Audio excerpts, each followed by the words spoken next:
Hello दोस्तों, आप लोग देख रहे हैं दिपेनिज्म की कहानी, दिपेन की ज़ुबानी। हाँ, मुझे पता है ये बार ब्रेक थोड़ा ज़्यादा ही लंबा हो गया है, बट आई एम श्योर आप लोगों को आगे की भी स्टोरी उतनी ही एक्साइटिंग और इंटरेस्टिंग लगेगी। सो दिपेन जो है वो अपनी मेडिकल लाइफ की जर्नी अभी शुरू करने वाला है एंड जो एक्साइटमेंट और एंथुजियाज़म था वो एकदम टॉप लेवल का था, क्योंकि नया कॉलेज होगा, नए फ्रेंड्स बनेंगे, नया एनवायरनमेंट, नए प्रोफेसर्स और यार डॉक्टर बनने वाले, तो इस चीज़ की तो खुशी एकदम अलग ही थी। सो फर्स्ट डे पे जब मैं देखता हूँ सब अलग अलग स्टूडेंट्स आए हैं, सब लोग अपना कूल ड्रेसिंग करके आए हैं, किसी के बाल लंबे हैं तो किसी ने फ्रेंच कट रखा है, किसी ने यहाँ पे मक्खी रखी है, तो सब अलग अलग स्टाइलिंग करके फर्स्ट डे पहुँच गए।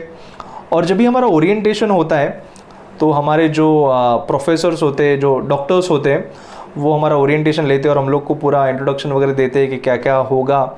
एंड फिर जो इंस्ट्रक्शंस दिया जाता है, तो पहला इंस्ट्रक्शन जो दिया कि कल से सब लोग फॉर्मल्स में आएंगे। तो हम लोग सब एक दूसरे को देख रहे, अरे यार कल से फॉर्मल्स में आना है, जीन्स भी अलाउड नहीं है। तो यस, ये पहला इंस्ट्रक्शन। और दूसरा इंस्ट्रक्शन जो मिला कि सब लोग क्लीन शेव में आएंगे। Clean shave, total clean shave. अरे यार मुश्किल से तो अभी दाढ़ी आनी शुरू हुई थी और उसमें भी ये लोग बोल रहे कि क्लीन शेव में आना है। और बस इंस्ट्रक्शंस दिया है, फॉलो तो करना ही है। सो दिपेन का नया रूप ये रहा। सरप्राइज हो गया ना, एकदम पहले जैसा दिख रहा है ना। सो ये look clean shave and formals का हम लोगों को थ्रू आउट मेंटेन करना था। एंड फर्स्ट ईयर में वो वाइट कोट पहनने का जो फीलिंग था यार, ऐसा लगता है बन गए यार डॉक्टर। और जहाँ पे भी जाओ सब लोग रिलेटिव्स हैं, फैमिली वाले हैं, सब लोग अरे डॉक्टर साहब आओ आओ आओ, तो अभी से डॉक्टर साहब सब बोल रहे, तो ऐसा यार प्राउड फीलिंग बन गया यार अब तो doctor. So yes, this is one of the best feeling. और फर्स्ट ईयर में हम लोगों ने जितना मज़ा किया है, शुरू में वो सब सीनियर्स भी आ जाते हैं, कुछ सीनियर्स मज़ा करने आ जाते और हम लोगों को सीनियर्स को सर करके बुलाना पड़ता है। तो एक बार दिपेन का सामना सीनियर से भी हो गया। तो ये 5-6 सीनियर्स थे और हम लोग 3-4 फ्रेंड्स, उनको बकरा बना लिया। तो किसी को बोल रहे चल गाना गा के बता, किसी को बोल रहे डांस कर। फिर मुझे बोले तू क्या करेगा, गाना गाएगा? मैं बोला सर गाना तो नहीं आता। बोले चल डांस कर। ना सर डांस भी नहीं आता। तो वो लोग बोल रहे फिर हम लोग तुझे क्वेश्चंस पूछेंगे, तुझे उसका आंसर देना पड़ेगा, अगर तुझे नहीं आया तो फिर जो हम लोग गाने पे बोलेंगे उस पर डांस करके दिखाना पड़ेगा। तो मैं सोचा ठीक है देख लेते क्या क्वेश्चन है। बोला ठीक है सर पूछो। तो बोले तू विरार से चर्चगेट तक जो भी स्टेशन है उनके नाम बता। तो मैं शुरू हो गया, नालासोपारा, वसई, नायगांव। बोले ऐसा नहीं, फास्ट एकदम फास्ट बता, नहीं तो हम लोग जो गाना बोलेंगे उस पर डांस करके दिखाना पड़ेगा। मैं बोला ओके सर मैं बताता हूँ। Nalasopara, Vasai, Naigaon, Bhayandar, Mira road, Dahisar, Borivali, Kandivali, Malad, Goregaon, Jogeshwari, Andheri, Vile Parle, Santacruz, Khar road, Bandra, Mahim, Matunga, Dadar, railway station, lower Parel, Mahalaxmi, Bombay central, Grant road, Charni road, Marine Lines, Churchgate. वो लोग अभी बहुत छाना बनता है क्या? अच्छा चल अभी तू विरार के वो साइड के स्टेशन के नाम बता, चल फिर हम लोग मानते। ओके, वैतरणा, सफाले, केलवे, पालघर, बोईसर, वानगांव, दाणू, गोलवाड़, उमरगांव, संजाड़, भिलाड़, वापी, वलसाड़, सूरत। वो लोग की बोलते चल तू जा यार। और उनको पता ही नहीं था यार, मैंने तो इतने साल ट्रैवलिंग किया है और I to travel from Virar and मेरा जो मेडिकल कॉलेज था दैट वाज इन खारघर, तो I to change 3 trains and Virar से बैंड्रा से वडाला एंड वडाला से पनवेल का ट्रेन पकड़ना पड़ा। तो 3 ट्रेन्स एंड मुझे जाने में 3 आवर्स, आने में 3 आवर्स, मतलब ऑलमोस्ट 6 आवर्स जाते। And one of the shocking part is अगर मैं 5 साल का वो कैलकुलेशंस करूँ और 6 घंटा हर रोज़ जो ट्रैवलिंग में करता था, तो ऑलमोस्ट मैंने अपनी लाइफ का 1 साल ट्रैवलिंग में ही दे दिया है। तो ये एक अनोखा फैक्ट है कि यस ट्रैवलिंग बहुत किया मैंने, तो ये इन लोगों को पता ही नहीं था। और तभी से जो मेरे फ्रेंड्स वगैरह थे, अरे ये तो विरार फास्ट है यार विरार फास्ट आ गया अपना। तो ऐसा सीनियर्स के साथ ये हुआ। बट ये सीनियर्स भी बाद में काफ़ी हेल्प करते, वही हमको काफ़ी अच्छे से गाइड करते कि कैसे जर्नल्स कंप्लीट करना है, उनसे हम लोग को जर्नल्स वगैरह मिलते हैं, कैसे हम लोग असाइनमेंट सबमिट करें, इंटरनल एग्जाम्स में क्या होता है। तो डेफिनेटली सीनियर्स काफ़ी सपोर्ट भी करते हैं बाद में। और बाद में तो नेक्स्ट ईयर हम लोग सीनियर बन जाएंगे तो जूनियर्स आएंगे तो हम लोग भी थोड़ा बहुत मस्ती मजाक करते, तो ये चलता है, इट्स फन एज सच। और फर्स्ट ईयर में जो डिपार्टमेंट्स होते थे वहाँ पे तो बहुत मज़ा आता था। जैसे कि फर्स्ट ईयर में एनाटॉमी का डिपार्टमेंट होता था। तो एनाटॉमी में जो वो डेड बॉडी होता है जिसको हम लोग कैडेवर बोलते हैं, तो कैडेवर पे सब हम लोग को स्टडी करना होता है। वो मसल्स हो, फिर वो सब ऑर्गन्स होता है ये सब। और मेडिकल कॉलेज में क्या रहता है ना कि देयर इज़ 70-30 का रेशियो, मतलब ऑलमोस्ट 70 गर्ल्स होंगे एंड 30 बॉयज़। तो पूरा मैक्सिमम गर्ल्स ही रहते हैं मेडिकल कॉलेज में। तो अभी वो मुश्किल से 2 या 3 कैडेवर्स हैं और सब लोग स्टडी करने के लिए पूरा घेर लिया है। और तब जाके महसूस हुआ यार ज़्यादा लंबी हाइट होना भी एक डिसएडवांटेज हो रहा था, क्योंकि एक तो पहले गर्ल्स सब आगे खड़े हो गए और हाइट में मैं अगर लंबा हूँ तो और पीछे खड़ा रहना है। तो हम लोग तो वो टेबल वगैरह लेके वो टेबल के ऊपर चढ़ के ऐसा ऊपर से देखते थे, अरे क्या वो चल रहा है डेड बॉडी में, क्या ऑर्गन्स पड़ा रहे, क्या मसल्स पड़ा रहे। तो ऐसा सब करना पड़ता था और इट वॉज फन कि कैसे भी हम लोग पढ़ने के लिए मैनेज करते थे। फिर बोन्स वगैरह का स्टडी हो तो भी इतने सारे 100 स्टूडेंट्स से सब लोग 1-1 2-2 बोन्स लेके बैठे, कब सबका नंबर आएगा वैसा। और मुझे याद आ रहा है उसमें से हम लोग का एक दोस्त था, उसको तो पढ़ने का इतना कुछ चस्का चढ़ गया था, तो उसने तो भाई कमाल ही कर दिया। उसमें क्या हुआ कि अगले दिन हम लोग एनाटॉमी के डिपार्टमेंट में पहुँचे और देखा तो स्केलेटन का खोपड़ी गायब हो गया। तो हम लोग सोचे यार खोपड़ी कैसे गायब हो गया, इतना बड़ा खोपड़ी, ये स्कल गायब कैसे हो सकता है। तो डिपार्टमेंट में जो हमारी एचओडी थी मैडम, वो तो भड़क गए, बोले नहीं ये क्या है, ऐसे कैसे गायब हो गया, जो भी स्टूडेंट है वापस करो। तो हम लोग को तो निकाल दिया डिपार्टमेंट से, नहीं अभी कोई लेक्चर्स नहीं होंगे, प्रैक्टिकल्स नहीं होगा। तो स्टार्टिंग में फर्स्ट ईयर में तो अरे चलो अच्छा है कैंसिल हो रहा है, तो हम लोग तो निकल पड़े। फिर हम लोग ट्रेन में सब घूमने फिरने निकल गए। तो हमारा जो एक दोस्त था, तो हम लोग उसको पूछे यार आज तू नया बैग लेके आया है? बोलते हैं हाँ नया बैग है, और भी कुछ मुझे तुम लोग को दिखाना है। तो हम लोग बोले हाँ दिखा क्या। तो उसने बैग खोला और दिखा भाई मैं खोपड़ी चुरा लिया हूँ। हम लोग बोलते रहे ये खोपड़ी, तो खोपड़ी क्यों चुरा लिया। तो बोलता है यार मुझे सीखना था यार, अपने को टर्न ही नहीं आता है सीखने के लिए, हम कैसे सीखेंगे। तो मैं सोचा एक दिन खोपड़ी घर पे लेके आता हूँ, पूरा स्टडी वडी कर लूँगा और फिर अगले दिन रख दूँगा। तो हम लोग बोले यार ये तो सच्ची खोपड़ी है, कल अगर कभी ये डेड बॉडी भी गायब कर लेगा, बोले मुझे सीखना है।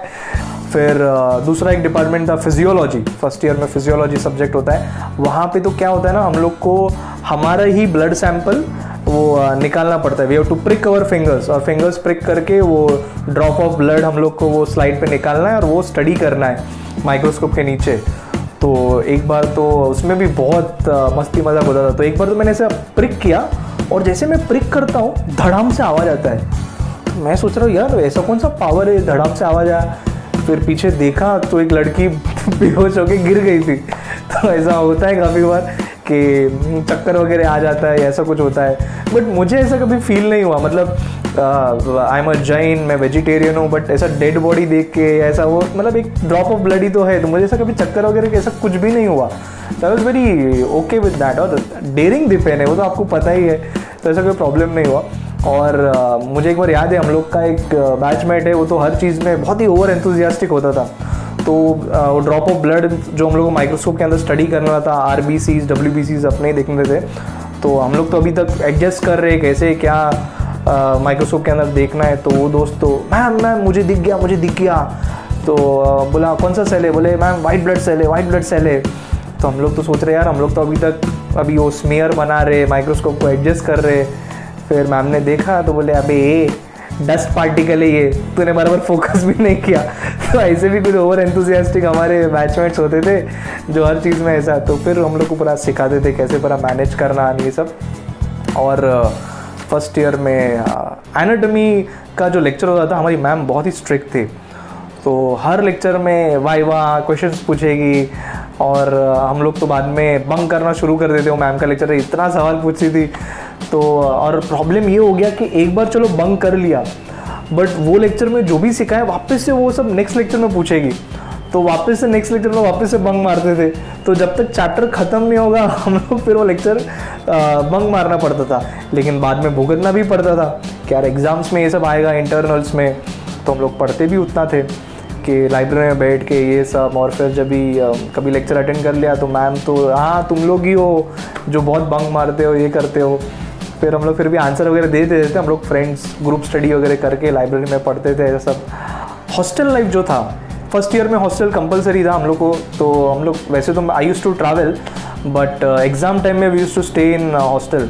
एंड हॉस्टल लाइफ भी मतलब एक it was a great experience. मतलब एक इंडिपेंडेंटली फर्स्ट टाइम ऐसा रहने मिला, खुद के हिसाब से कैसे भी रहो। पूरा वो जो रूम है बिखरा हुआ पड़ा है, सुबह सुबह पहुंच गए।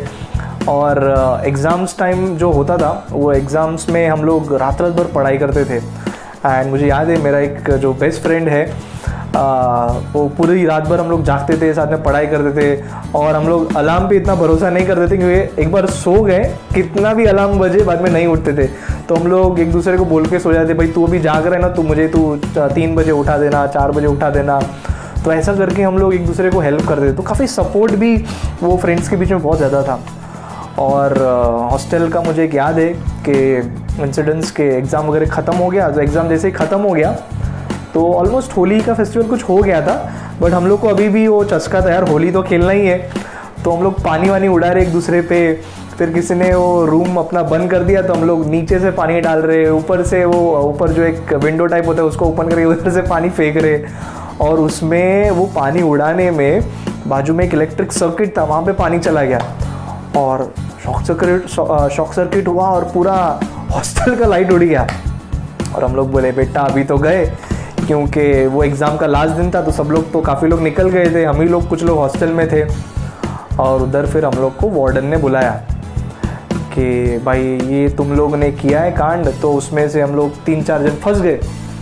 फिर वार्डन बोला आता तुम्हाला पूर्ण हॉस्टेल क्लीन करावं लागेल। तो हम लोग में एक दोस्त तो था, हाँ उसमें क्या है, कर लेंगे उसमें कुछ प्रॉब्लम नहीं है। वार्डन बोला ऐसा नहीं है, बॉयज़ हॉस्टल भी और गर्ल्स हॉस्टल भी साफ़ कराएंगे तुम लोग से, गर्ल्स हॉस्टल भी साफ़ करना पड़ेगा। तो हमारा दोस्त तो था, अच्छा गर्ल्स हॉस्टल चलेगा हम लोग करेंगे यार। हम लोग बोले अरे पागल हो गया क्या, अरे गर्ल्स हॉस्टल क्यों साफ़ करेंगे ऐसा सब। फिर हम लोग बोले सर छोड़ दो ना प्लीज़। हम लोग फिर बोले सर जाने दो ना।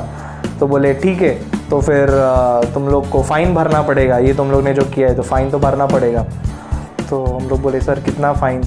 तो बोले 5,000 भरना पड़ेगा। तो वापस से हमारा जो दोस्त था, अच्छा 5,000 ना, अच्छा तो अपन 3 जने 1500 और थोड़ा आगे पीछे एडजस्ट कर लेंगे। हाँ चलेगा हम लोग भर देंगे। तो बोला ऐसा नहीं, एक को 5,000 भरना पड़ेगा। तो ये सुन के तो अरे एक को 5,000 फाइन भरना पड़ेगा। हम लोग तो भाई पैर पड़ लिए कि भाई सर जाने दो सर, फर्स्ट टाइम मिस्टेक झाली, ये वो ऐसा करके पटा के हम लोग बाद में निकल गए, छोड़ दिया। बट कुछ प्रॉब्लम नहीं हुआ। तो हॉस्टल में भी काफ़ी कांड किए। फर्स्ट ईयर जो था वो डेफिनेटली बहुत मज़ेदार था। एंड जैसे मैंने बताया काफ़ी हार्डवर्क हम लोग करते थे और नाइट फुल नाइट पढ़ते थे। एंड दीपेन जो है फर्स्ट ईयर में उसका परफॉर्मेंस भी अच्छा रहा। एंड फर्स्ट ईयर में मुझे स्कॉलरशिप भी मिला।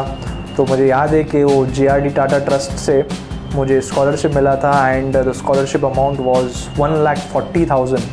So it was a great feeling यार। फर्स्ट ईयर में ही मतलब वो इतना डिफ़िकल्ट स्टडीज़ और मैनेज करना। और मेन चीज़ था यार मॉम डैड बहुत खुश हो गए यार, ये तो हमारा बेटा तो पढ़ाई भी कर रहा है और साथ साथ में ये तो इनकम भी जनरेट होना शुरू हो गया। बट वो बहुत ही इंपॉर्टेंट वो एक रिलीफ था हमारे लिए। And that was a good feeling कि येस चलो मस्ती मजाक जो डैडी ने बताया था भाई बैलेंस करना है रिस्पॉन्सिबिलिटी एंड फ्रीडम को, तो आई कुड मैनेज दैट। फिर आता है सेकेंड ईयर वगैरह की स्टोरी। जैसे जैसे ईयर आगे जाते गए तो डिफ़िकल्टी लेवल बढ़ते जाता है। और डिफ़िकल्टी लेवल बढ़ता है तो उसमें मुझे याद है कि एग्ज़ाम में ये हो गया कि मैंने एक मॉडल बनाया था और वो वैक्स का बनता है, एक एक्रेलिक का प्लेट होता है और वैक्स का। सो बहुत मेहनत करके वो एग्ज़ाम में मैंने बनाया और लास्ट मोमेंट पे वो जस्ट नीचे ड्रॉप हो गया। सो ड्रॉप हुआ लास्ट मोमेंट पे और मैंने जैसे ही वो टेबल से नीचे पैर रखा उसको देखने के लिए, तो मेरा पैर सीधा वो मॉडल पे गिरा और सीधा वो क्रश हो गया। और क्रश हुआ और वो लास्ट मोमेंट था, तो I can not make it again also finish, but I was hoping कि वो लोग कंसिडर करेंगे एंड पासिंग मार्क्स दे ही देंगे। तो उस एग्ज़ाम में सेकेंड ईयर में वो प्रोस्तो का डिपार्टमेंट हमारा होता था, तो दीपेन को सबसे लोएस्ट स्कोर मिला, 50 में से 3 मार्क्स 50 में से 3 मार्क्स, मतलब हार्डली 6%, मतलब फेल होने की भी हद हो गई यार। अपना तो बैड लक ही खराब ऐसा लग रहा था। और पूरे वो उस सेकेंड ईयर में मैं तो फेमस हो गया क्योंकि सब लोग ऐसा मार्क्स देखते हैं, अरे ये सबसे कम किसको आए, अरे दीपेन को 3 मार्क्स आए, और किसी को स्टोरी पता नहीं क्या हुआ है क्या नहीं हुआ है। एंड डिपार्टमेंट वाले भी जो दूसरे प्रोफेसर से पता चलता है तो एक दे स्टार्ट टू जज यू, अरे ये स्टूडेंट का इतना अच्छा प्रैक्टिकल वर्क नहीं है या क्या है। और मुझे याद है घर पे जाके मैंने किसी से शेयर नहीं किया, बट रात को दीपेन रोया, दीपेन भर भर के रोया एंड काफ़ी अपसेटिंग हो गया था यार, ऐसा कभी फेल नहीं हुआ। बट नेक्स्ट डे मैं और जल्दी उठने लगा और जल्दी मेहनत करने लगा, और उस साल मुझे बहुत डिफ़िकल्टी आया वो चीज़ों को मैनेज करने के लिए, उस सब्जेक्ट को क्लियर करने में। But I could just clear it, मतलब ऐसा नहीं है कि मैं बहुत एक्सेप्शनली अच्छा कर पाया उस साल, बट ठीक है, मतलब in spite of such a huge failure मैं उसको ओवरकम कर पाया and I could manage in that subject, और फाइनली वो सेकेंड ईयर भी क्लियर हो गया। और फिर जैसे जैसे ईयर बढ़ते जाते, थर्ड ईयर फाइनल ईयर में डेंजर चीज़ शुरू हो जाता है, और वो है वाइवाज। तो वाइवाज में तो इतना डर लगता था, तो हम लोग ने एक स्लोगन बना लिया था कि वाइवा के लिए अपना हिम्मत जनरेट करने के लिए, कि वाइवा के उधर जाना रहेगा ना तो बोलने का डरता है क्या, कुछ नहीं डरता, डरता है क्या, हाँ ये वाइवा है, बहुत स्ट्रिक्ट प्रोफेसर है, कोई बात नहीं, डरता है क्या। तो हम लोग अंदर चले जाते थे, और अंदर जाने के बाद तो डर लगता है बट बाहर तो बोल के डरता है क्या।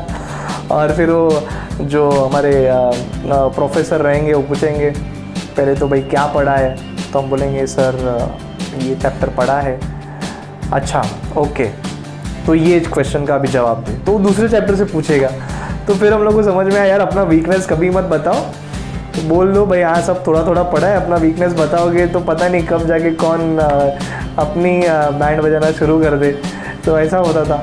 और वाइवा ओके भी गया, और लेकिन बाहर जाके तो अरे डरता है क्या, एकदम अच्छा गया है, तो डरता है क्या तो हमारा स्लोगन बन गया था। तो वाइवाज में ऐसा हम लोग का एक फीलिंग होता था। फिर थर्ड एंड फाइनल ईयर में क्या ना, हम लोग को पेशेंट पे भी काम करना रहता है, और पेशेंट पे काम करने से पहले भी वाइवा वगैरह क्लियर करना पड़ता है। और फर्स्ट टाइम पेशेंट को जो एनेस्थीसिया देना रहता है, वो इंजेक्शन देना है, तो ऐसा हैंड जो है ऐसा शिवर करता है। तो फिर भी डरता है क्या, दे देंगे। और हमारे प्रोफेसर्स वगैरह भी हेल्प कर देते थे कि हाँ इंजेक्ट करना है, ये करना है। और एग्ज़ाम्स जो होता था, जो थर्ड एंड फाइनल ईयर के, हम लोग को पेशेंट पे देना होता था। तो मतलब पेशेंट वो एग्ज़ाम के दिन आना ही चाहिए, अगर पेशेंट नहीं आया तो यार फेल हो जाएंगे ऐसा तो। और एक बार मेरे साथ भी ऐसा हुआ कि मैंने जिस पेशेंट को अपॉइंटमेंट दिया था वो पेशेंट आया ही नहीं, और मेरी एक फ्रेंड है तो उसके तो 3-3 4-4 पेशेंट आए थे। तो मैंने बोला यार तूने 3-3 4-4 लोगों को अपॉइंटमेंट दिया है, तो बोले हाँ ऑब्वियसली बैकअप तो रखना चाहिए ना। और तब जाके रियलाइज़ हुआ यार लाइफ में बैकअप रखना कितना ज़रूरी होता है। एंड यस, तब से ये एक लर्निंग लेसन था मेरे लिए कि बैकअप होना चाहिए। तो एक पेशेंट नहीं आया था यार, दूसरा अवेलेबल है। फिर वो फ्रेंड ने मुझे हेल्प किया, और वो पेशेंट उन्होंने जो अपॉइंटमेंट दिया था उस पर मैंने फाइनली एग्ज़ाम वगैरह दिया और हो गया। और फाइनल ईयर के जो एग्ज़ाम्स थे वो तो और भी ख़तरनाक, क्योंकि आप समझ सकते हैं कि 100 स्टूडेंट्स हैं और सभी लोगों को ओपीडी में से पेशेंट चाहिए, और वो भी एक स्पेसिफिक टाइप का केस जिसमें वो पर्टिकुलर टाइप का प्रॉब्लम हो और हम लोग उनका ट्रीटमेंट वगैरह कर सके और एग्ज़ाम के लिए बुला सके। तो सभी को वो 100 स्टूडेंट्स को ऐसे पेशेंट्स थे, तो सब लोग ऐसा जैसे ही पेशेंट आया ना उनके फाइल पे अरे मैंने आपका अपॉइंटमेंट ले लिया है, आप मुझे ही कांटेक्ट करना। तो सब लोग ये पेशेंट को पकड़ना शुरू हो गए, और इतना ये पागलपन जैसा हो गया था। पेशेंट ओपीडी में उससे पहले ही कॉलेज के कंपाउंड में एंटर करते तभी से लोग अच्छा आपको ये प्रॉब्लम है, मैं आपका ट्रीटमेंट करूँगा। पागलपन इस लेवल तक बढ़ गया था कि हम लोग कुछ लोग स्टेशन तक चले जाते थे। स्टेशन पे जैसे ही कोई उतरेगा अरे आपको ये हॉस्पिटल में ट्रीटमेंट के लिए आना है, मैं आपको लेके जाता हूँ, मैं आपका ट्रीटमेंट करूँगा। और लिटरली ऐसा होता था। एग्ज़ाम देने के लिए हम लोगों को पेशेंट को वो कैंटीन में नाश्ता वगैरह कराना पड़ता था, लंच कराना पड़ता था, पैसे देने पड़ते थे, भाई तू आ जाना, तू नहीं आया तो मुझे प्रॉब्लम हो जाएगा फाइनल ईयर एग्ज़ाम्स में। बट फाइनल ईयर में मैंने फिर समझ लिया था यार इंटरनल्स में ऐसा सब प्रॉब्लम होता है, तो मैंने तो अपने घर वालों को ही रेडी कर लिया फाइनल ईयर के एग्ज़ाम्स में, जिसमें से एक एग्ज़ाम तो मैंने अपनी मम्मी पे दिया है, एक मैंने अपनी मासी पे दिया है, एक एग्ज़ाम जो था मैंने अपने दोस्त पे दिया है, एक मेरे मामा के लड़की पे दिया है। तो मैं तो घर वालों को ही रेडी कर लिया था। उसमें बेस्ट तो मेरी मम्मी का था, तो मम्मी के कुछ प्रॉब्लम तो था नहीं दांत में, तो मैंने घर पे जानबूझ के कैविटी बना दिया। हम लोग के पास मशीन होता है तो उससे मैंने कैविटी बनाया, और कैविटी बना के मैंने वो केस अप्रूव कर दिया, और एग्ज़ाम में मम्मी के टूथ पे ही मैंने फिलिंग का एग्ज़ाम दिया। यार माँ मतलब कहाँ कहाँ पे काम आती है, क्या बोले। बट एग्ज़ाम में ये हुआ कि मम्मी जब आई तो मम्मी तो एकदम बन ठन के नया ड्रेस पहन के आ गई। तो मम्मी को लगा अरे मेरा बेटा ट्रीटमेंट करने वाला है। बट जो एक्सटर्नल एग्जामिनर था वो जब भी वो चेक करने आया तो वो ऐसा देख के कि do you know her. So मैंने बोला no sir, I don't know her, who is she, मतलब she just a random patient. तो ऐसा मुझे बोलना पड़ा क्योंकि वो देख के ऐसा लगता है यार कोई रिलेटिव है या कोई पहचान वाला है।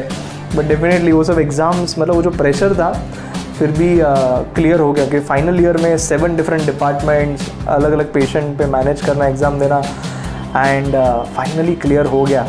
और ये 4 साल के बाद जो 5th ईयर होता है, तो जो 5वां साल है इंटर्नशिप का, वहाँ पे पूरे कॉलेज का रिस्पॉन्सिबिलिटी हम लोगों पे होता है। एंड जितने भी पेशेंट्स हैं वो हम लोग को करने मिलते हैं। तो पूरा जो भी जूनियर्स है वो हम लोग से सीखते हैं, हम लोग से गाइडेंस लेते हैं। तो internship was the best phase, क्योंकि इंटर्नशिप में पेशेंट पे काम करो, कुछ वाइवा वगैरह इतना कुछ टेंशन नहीं होता, और बिंदास डॉक्टर की तरह घूमो। एंड इंटर्नशिप में डब्बा पार्टी होता था। तो जैसे मैंने बताया यार 70-30 का रेशियो होता है, गर्ल्स ज़्यादा होता है। और मेरे बैच में तो पूरा शाह बैच था, पूरा सब अलग अलग सब शाह सरने वाले ही सब मेरे साथ बैचमेट्स थे। और सब लड़कियां कुछ अलग अलग खाने पीने का चीज़ लेके आएगी डब्बा पार्टी में, और हम लोग जो 2-3 बॉयज़ थे वो तो क्या लाएंगे, तो हम लोग तो प्लेट चम्मच ये सब उठा के सिर्फ लेके आते थे, ग्लास उठा के लेके आते थे। हम लोग तो कुछ बना के नहीं लेके आते थे, बट यस डब्बा पार्टी होता था। एंड कॉलेज डेज़ का बात करें तो जैसे टाई डे होता था, रोज़ डे तो मैंने मनाना ही बंद कर दिया था जूनियर कॉलेज से, बट यस टाई डे वगैरह। और टाई डे का मुझे याद है जो ये जो मेरे इमेजेस भी है, तो उस टाइम पे ना गजनी रिलीज़ हुआ था। तो गजनी में जो आमिर खान है वो हाफ स्लीव्स वगैरह पहनते हैं और टाई पहनते हैं, तो वही लुक मैं लेके चला गया था कॉलेज में। तो हाफ स्लीव्स एंड टाई वाई पहन के, और यस बहुत ही वो 5 साल में इंटर्नशिप वगैरह का टाइम बहुत ही मज़ेदार था। एंड फाइनली जो इंटर्नशिप कंप्लीट होने आता है, और 5 साल तो वो वाइट कोट का हम लोग फीलिंग एक्सपीरियंस करते, बट वो 2 घंटे के लिए वो जो ब्लैक कोट पहनने का फीलिंग आता है यार, yes this is the graduation का feeling, the feeling of pride, honour. ऐसा लगता है वाह यार वो बन गए। तो ये बेस्ट फीलिंग था जहाँ पे वाइट कोट पहनते थे और ये 2 घंटे के लिए वो ब्लैक कोट पहनना, it's best feeling in the world. And वो 5 साल गुजर गए, और जैसे मैंने बताया कि पहले तो दाढ़ी भी मुश्किल से आती थी, अभी तो 5 साल ख़त्म होते होते तो हर 2-2, 3-3 दिन में दाढ़ी आ रही है। तो अभी इस जो ये एक दुनिया थी उससे बाहर अभी नई दुनिया में कदम रखना है। वहाँ पे क्या होगा, दोस्त कभी मिल पाएंगे नहीं मिल पाएंगे, इतना ये सब होगा नहीं होगा, और अभी एक नया एक रिस्पॉन्सिबिलिटी, करियर को और आगे सेट करना है, ये सब सोच चालू हो गया। बट क्या हुआ, डरता है क्या? तो यस फिर वो 5 साल के बाद एक नई जर्नी शुरू हुई। सो ये काफ़ी चीज़ें मैंने आपके साथ शेयर की। थैंक यू फॉर वॉचिंग दीपेनिज़्म की कहानी, दीपेन की ज़ुबानी।